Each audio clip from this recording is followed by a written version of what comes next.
we're always involved in research at the university setting. That's what distinguishes us from private practice docs.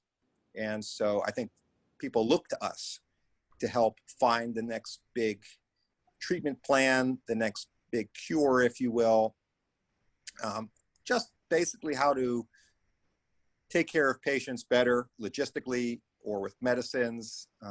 We're involved in a bunch of different research projects, looking at different devices and different drugs and how they work in different people. We were involved in a trial looking at hemorrhages in the brain and if different blood pressure parameters were better, less than a systolic blood pressure of 140 versus 180. When someone comes in with a blood pressure of 250, what do you do with those people who have bleeding in the brain? We were involved in research looking at devices to put ultrasound waves on the scalp to see if that helped break up the clot instead of, or in addition to TPA. We're involved in research looking at this device to go into the heart that was called the Watchman, to see if that helps prevent stroke in people who can't be on blood thinners, who have atrial fibrillation. And then we're designing our own research, which I can't really talk about here because it's proprietary stuff in progress, being evaluated by different agencies. But really cool, avant-garde ways of thinking, but just kind of reinventing the wheel, having our creative juices flowing. We have our stroke meetings every Wednesday. We just finished up earlier. Today's Wednesday. And kind of thinking about different ways to take care of these patients.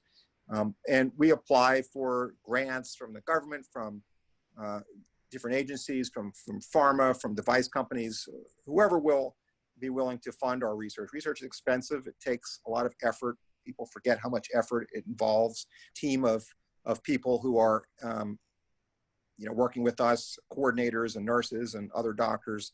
So it's a lot of effort, years and years and years of effort. But once you see it being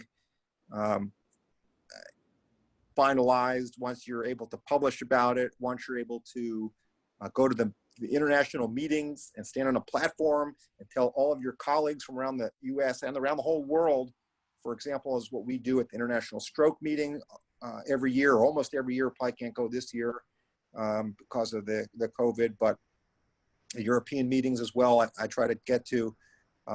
It's a thrilling and exciting prospect to let people know this is our view of the better way to treat people.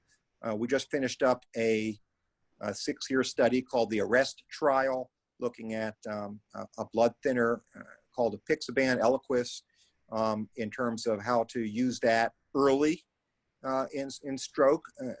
People typically used it later, a week or two after the stroke. Our new idea was to use that much sooner after the stroke.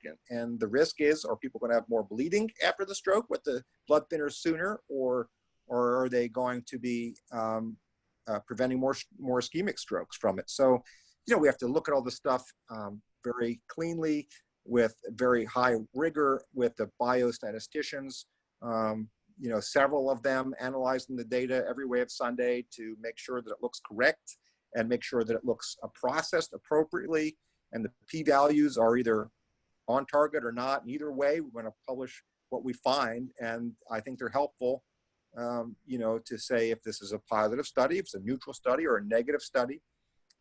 We completed a multi-year study with a drug called Pradaxa, which is dabigatran, looking at giving that for people with strokes that look like they're embolic from the heart going to the brain, but there was no clear evidence showing that. So you give them the drug empirically, the strong blood thinner anyway.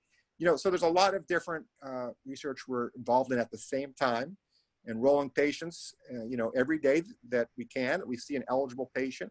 We have to, look at the checklist to make sure that this patient qualifies for the study medically. And then, enroll them, and then, follow them along for 90 days or however long it takes. So clinical research, a lot different than bench research. We don't really get involved with that as much, but certainly both types of research are important. The bench research obviously takes a lot longer, to wind up going to clinical research. And then that takes another couple of years to finally get finalized and published. And then after that, another year or two to get presented in a major journal or a major presentation at a conference. And then, you know, a couple of years after that to change guidelines. So it's a major undertaking. You know, it's a lifelong endeavor. And if this is interesting to you, you know, I was always addicted to reading about this stuff, so I always found it interesting. Then, you know, go for it. We'd love to have smart people be part of our world.